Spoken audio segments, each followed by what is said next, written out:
we're gonna see if the new 2022 Beta 300 RX is actually the KTM killer. All right, we're here with John Depperschmidt. He's the owner of this Beta, and he's gonna run through all of the cool features this thing has that I don't know about, but I'm curious about. Maybe you guys are too.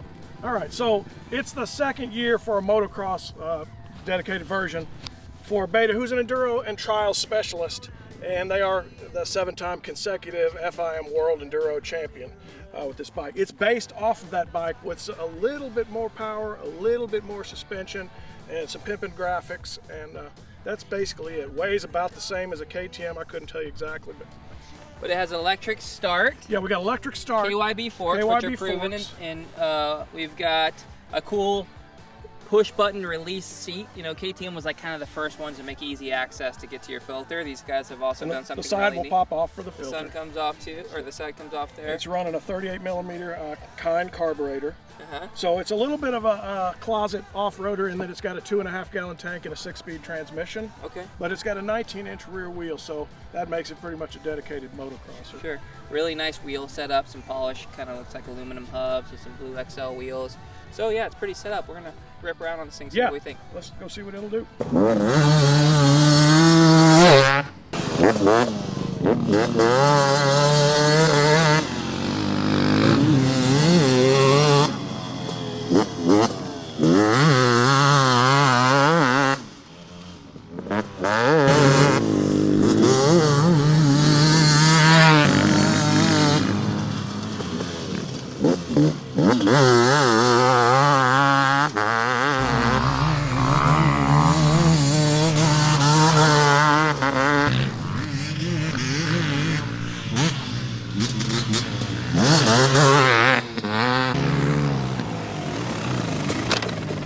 Alright, this bike's fun. It's a lot of fun.